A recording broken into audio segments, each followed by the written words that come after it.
Саламатсыздарбы, ынтымакта кабарлар маалымат программасы бүгүнкү алган маалыматтардын жыйынтыктоочу чыгарылышы менен мен Адина Досумбекова тааныштырам.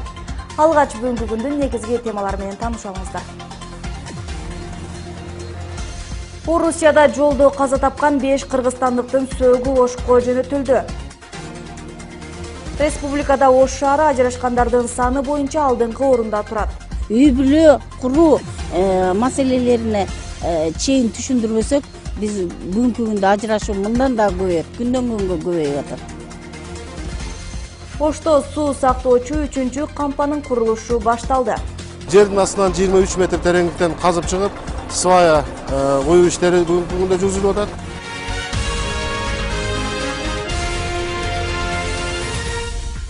Орусиянын Башкортостон Республикасында жол кырсыгынан каза тапкан 5 кыргызстандыктын сөөгү бүгүн таңерте Кара-Балтадан Ошко жөнөтүлдү.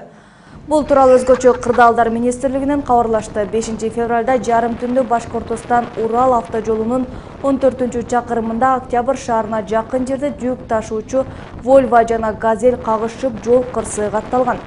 7 адам жабыркап, 5 адам мерт кеткен. Каза тапкандардын 5 тең Кыргызстандын жарандары экени аныкталган.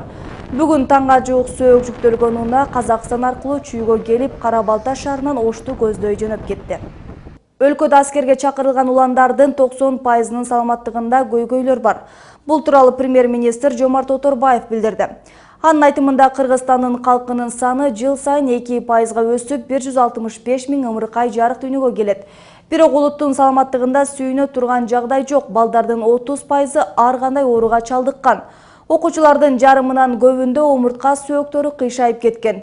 Бул жаш муун спорт менен машыкпай, телевизор жана компьютердин алдында отурарын далилдейт, дейт өкмөт башчы. Оторбаев кыргызстандыктарды спорт менен машыгууга, туура тамактанууга чакырды.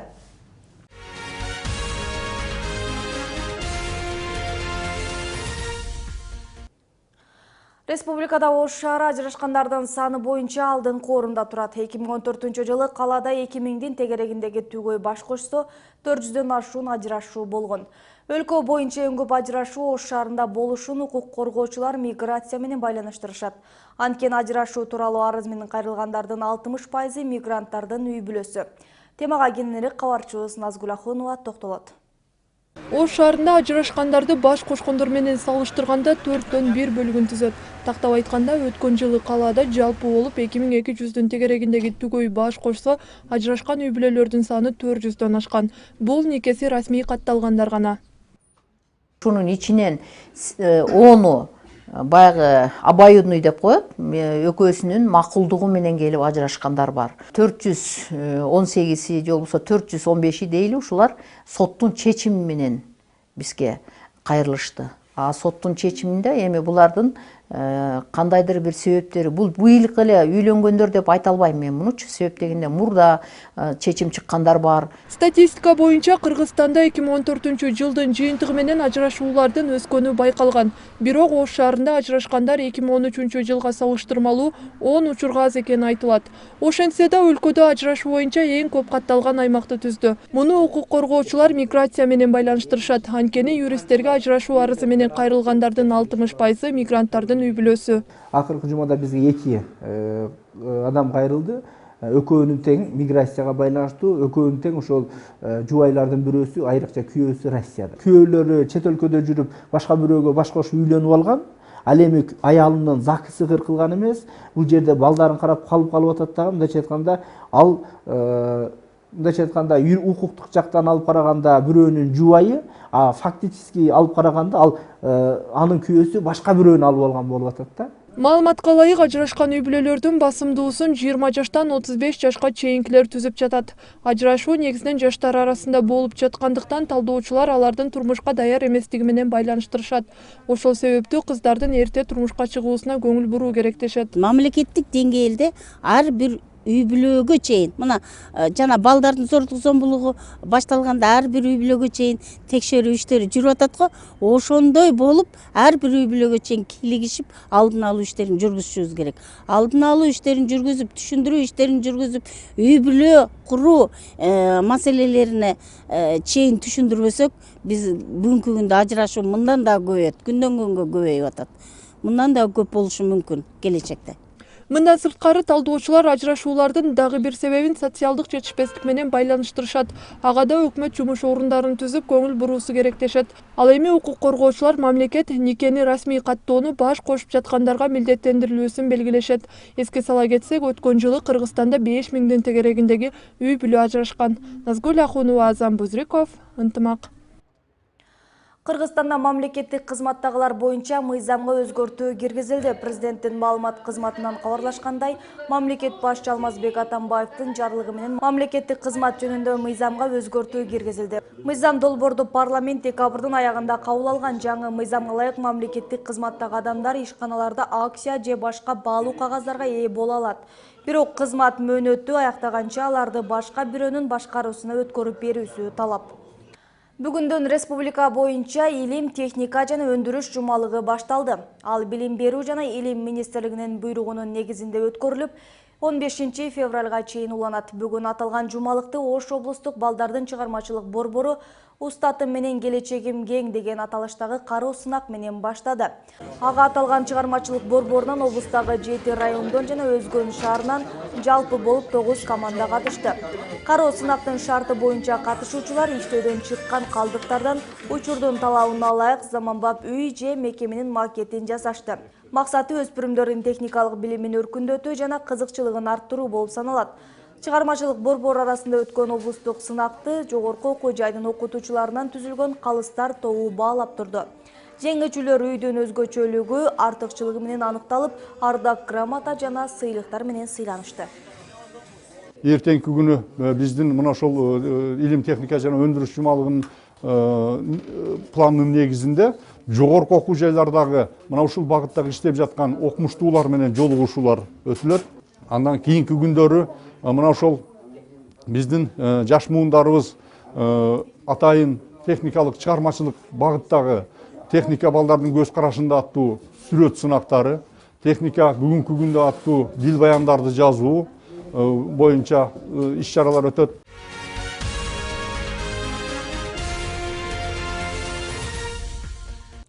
Ош шаарынын Мамыров көчөсүндө суу маалы менен гана берилет. Кээде күн бою такыр чыкпай да калат. Ал учурда алыскы каналдардан суу ташууга аргасыз болорун тургундар билдиришет. 20 жылдан бери чечилбей келе жаткан маселени жергиликтүү бийлик быйылкы жылдын август айларына чейин чечүү аракетинде. Ал үчүн 6000 кубдук суу сактагычтын курулушу башталып, бүгүн капсула салуу аземи болду. Теманын уландысы кабарчыбыздын материалында. Оштогу Мамыров көчөсүндөгү көп кубаттуу үйлөрдө суу күндүзү 2 саат, кечкисин 4 саат гана берилет. Мындан улам жашоочулар суу келген учурда идиштерин толтуруп алышат. Эгерде жетишпей калышса, алыскы каналдардан алып келүү зарылчылыгы жаралат. Анда успеть этип алып калабыз, албасак суусу жок калабыз. Анан ушу көпчүлүк учурда мукурайбыз да. Киши кара келгенде суу тартыш болуп, үйдө отургандан кийин көп иш жумшалат, кир кок жуугандан кыйналабыз. Жетсе жетип калат, жетпесе күтөбүз суунун чыгышын. 11-лерде токтойт. Анан бизге ошо экинчи этажга кичине самоктук чыгат да, азазданчы. Анан 3-4 этаждарга чыкпайт аларга. Бизде деле кээ күнү чыкпай калат. Тургундар көп кабаттуу үйлөргө суу чыгаруу үчүн шаардык суу чарба башкармалыгы менен биргеликте атайын кыймылдаткыч койдурушкан. Бирок анын кубаттуулугу жетпегендиктен суу маалы менен гана келип жатат. Жашоочулар мындай абал 20 жылдан бери уланып келе жатканын айтышат. Бирок таза суу үчүн акынын толук кандуу төлөп келишет. Берге көчүп келгениме 85-жылы келгем. 85-жылдан бери ушу калп сүйлөбөсөк 2 жыл эле нормальный суу ичкенбиз. Жаныбызда каналыбыз бар. Ушу каналдан ташып, каналдан ичебиз. Болсом 4-3 этаждар ваннасына толтуруп алат, челектерине толтуруп алат. Ушинтип тирилик кылып келатабыз. Учурда Ош шаарында 2 суу сактагыч бар. Алардын кубаттуулугу шаардын 50% гана ичүүчү суу менен камсыз кыла алат. Толук камсыздоо үчүн калаага 6000 кубтук суу кампасы керектирет. Аны куруу бүгүн башталды. Капсула салуу аземине шаар жетекчилери катышты.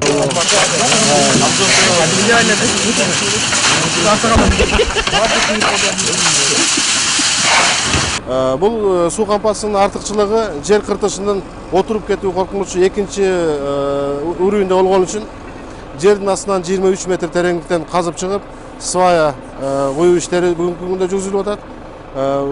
Жалпы көрөрмандарга мен түшүндүрүп коюшум, свая деп биз жер астына куюлган түркүктөрдү айтабыз. Мындай айтканда, бул куюла турган түркүктүн саны 49 даана болот дагы. жер астынан 23 метр тереңдіктен құйылып шығады. Курулуп жаткан кампа Ош шаарындагы 3-чү суу сактагыч болуп эсептелет. Мындан сырткары эски суу сактагычтарда да оңдоо иштери жүргүзүлүп жатат. Үстүбүздөгү жылдын август айына чейин курулуш иши аяктап, калааны 100% таза суу менен камсыздалышы күтүлүүдө. Жердин астындагы сууларды алабыз деген ошол жерде нержавейка трубадан 1600дөн 1600ге чейин барат. Суунун астынан, жердин астынан нулевой отметкадан ылдый суунун запастары чыгып атат. Ошону алабыз. Где-то проектный расчетный мощность көргөзүп атат. Производитель 70 000 куб суткасына бере алат деп. Биз мында грубый расчет кылганда может 90 000ге чейин берет. Бул деген сөз биз жаз, күз айларында шаарда суу токтоп калганда ошо суу жетет деген сөз. Суу кампасын куруу үчүн тендер жарыяланып, анда Изоэль компаниясы утуп чыккан. Тендердин баасы 44 миллионго жакын. Жалпы сметалык баасы 53 миллион сомду түзөт. Акылбек Розматов, Адина Досумбетова, Зайра Абдукеримов, ынтымак. Ош облустук ички иштер башкармалыгынын нөмөт бөлүгүнүн имараты капиталдуу оңдоо түзөөдөн өткөрүлдү. Имарат 1984-жылдан бери оңдоо түзөөдөн өткөрүлө элек болчу. Ага кошо жаңы заманбап жабдыктар менен жабдылды. Эми аталган жабдыктардын жардамында райондогу бөлүмдөрдү онлайн көрүүгө мүмкүнчүлүк түзүлдү. Ыкчам иштөөгө шарт түзгөн техникалардын ачылышы болуу ага Ички иштер министрлигинин Ош шаары жана облусундагы башкы башкармалыгынын жетекчиси Сүйүн Өмүрзаков катышты. Ал нөмөт бөлүгүндөгү шарттар жана кызматкерлер менен таанышты. Аны улай облустук Ички иштер башкармалыгынын 2014-жылы жарыяланган кесиптин мыктысы деген аталыштагы кароо сынагынын жыйынтыгы чыгарылды. Жыйынтыгында мыкты деп табылган күч түзүмдөрү көжүрмөн милдетин так аткаргандыгы үчүн ардак грамота жана акчалай сыйлыктар менен сыйланышты. Мындан сырткары эң мыкты ички иштер башкармалыгы кароо сынагынын да жыйынтыгы чыгарылып, Кара Кулжа ички иштер башкармалыгы мыктысы деп табылды. Ноокат району 2-орунду, Алай району 3-орунду ээледи. Ошондой эле 12 багыт боюнча бөлүмдөрдөн өзүнүн кесибинин мыктылары аныкталды. Райондор арасындагы мелдештин жеңүүчүлөрү бүгүнкү күндө белгилүү болду. Бул жалпысынан 60ка жакын ар кандай багыттар боюнча бул ишмердүүлүк бааланып, ошол жыйынтыктын негизинде 33 гектар аянтта Кыргызстандагы биринчи логистикалык борборду куруу иштери башталды. Бул тууралуу Кара Суу районунун акими Тилекбек Матраимов биринчи вице-премьер-министр Тайырбек Сарпашев менен болгон жолугушууда билдирди. Объекти куруу үчүн 20 миллион акш доллары талап кылынат. Потенциалдуу инвестор бар, логистикалык борбордун аймагында бардык шарттары бар жемиштерди сактоочу жай болот. Учурда райондо 133 күнөскана иштейт жана бир нече ири күнөсканаларды куруу пландалууда, деди аким. Биринчи вице-премьер-министр райондун жетекчилеринин ишин колдой тургандыгын айтып, долбоорду ишке ашырууга өкмөт тарабынан жардам берилерин белгиледи.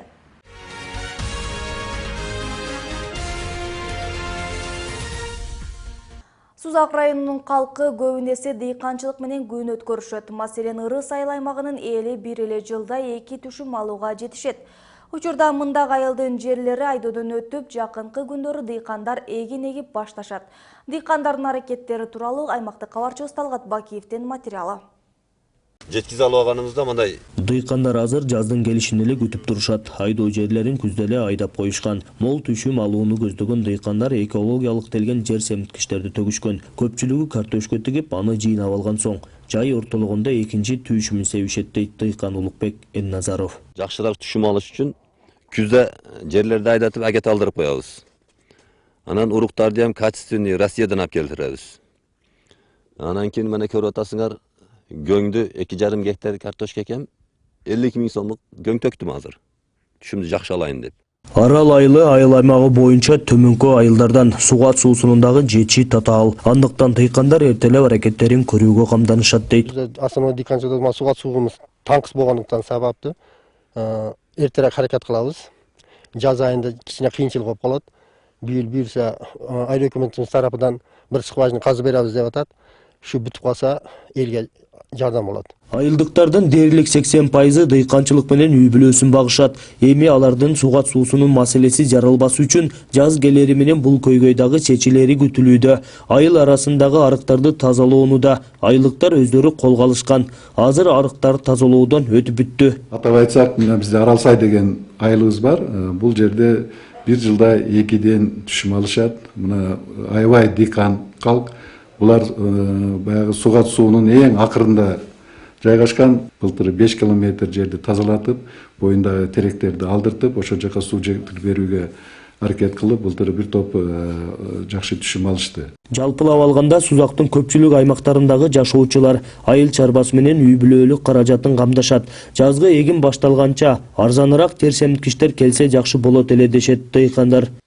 Талгат Бакиев, Казыбек Курманбеков, Ынтымак, Жалал Абад облусу. Азыр болсо эл аралык жаңылыктар, аны менен кесиптешим Мырзайым Жаныбек кызы тааныштырат.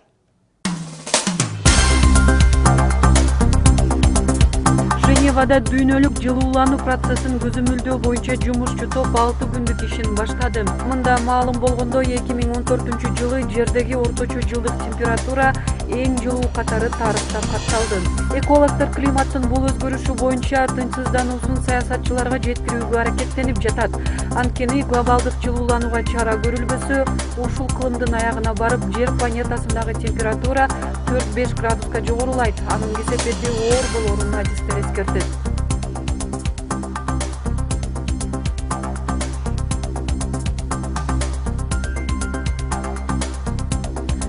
АКШнын борбору Вашингтондо эле үй жайсыз адамдардын саны 4000ге жетти. Шаар бийлиги алардын 400дөйүн мейманканаларга жайгаштырган.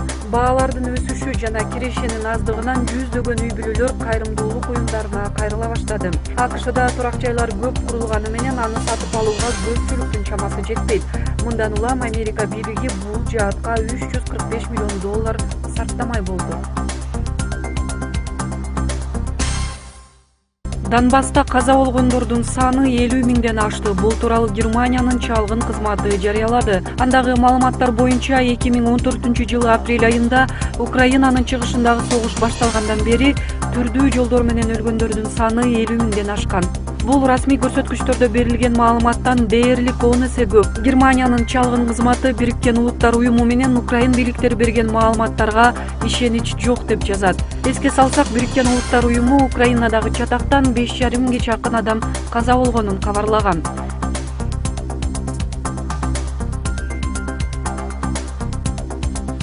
Пакистандын аскер соту бул жумада экстремизмге шектелип жаткан 1000ден ашуун кишинин 12-синин ишин карайт. Өткөн жылдын декабрь айында окуу жайга террорчулардын кол салуусунан кийин өкмөт атайын экстремисттерди соттоочу аскер сотторун кураган. 16 декабрда Пешаварда болгон трагедияда 150 киши өлгөн болчу. Басымдуу бөлүгү жаш балдар эле. Пакистанда аракеттердин мамлекеттик планы кабыл алынган соң жалпысы болуп 10,600 киши террордук аракеттерге тиешеси бар деген шек менен кармалган. Алардын ичинде экстремисттик топторду каржылагандар, элге радикалдык маанидеги чакырыктар менен атайын үн күчөткүчтөр аркылуу кайрылгандар да бар.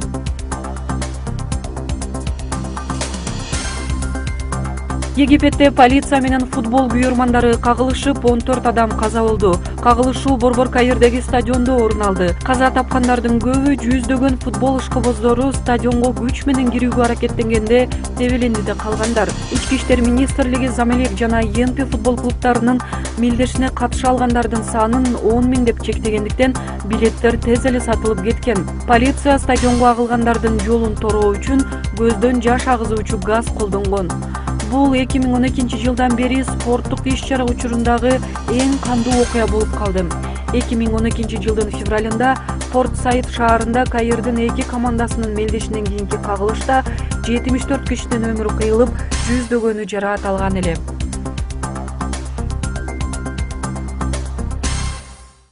Сиздер өлкө жаңылыктарын жана дүйнөдө болуп жаткан окуялар менен тааныштыңыздар. Ушул жана башка маалыматтар менен Ынтымак Чекит Кези сайтынан дагы тааныштыңыздар болот. Алдыда эртең күнгө алган аба ырайы жана кесиптешим Эламан Жомартов даярдаган спорт жаңылыктары. Кечиңиздер көңүлдүү болсун.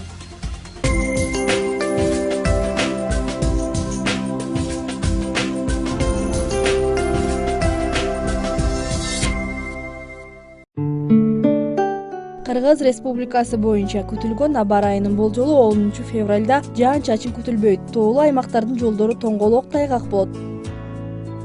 Абанын температурасы Баткен областында -1 + 4, ал эми күндүзү 9 градустан 14 градуска чейин жылуу болот.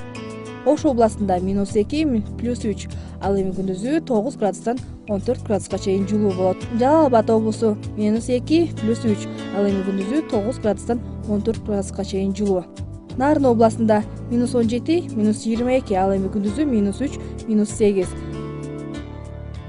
Талас өрөөнүндө -3, +2, ал эми күндүзү 10 градустан 15 градуска чейин жылуу. Ысык көл областында -3, -8, ал эми күндүзү 7 градуска чейин жылуу болот. Чүй өрөөнүндө -2, +3, ал эми күндүзү 11 градустан 16 градуска чейин жылуу болот. Бишкек шаары боюнча аба ырайынын болжолу 10 февралда жаан-чачын күтүлбөйт. Шамалдын багыты өзгөрүлүп турат.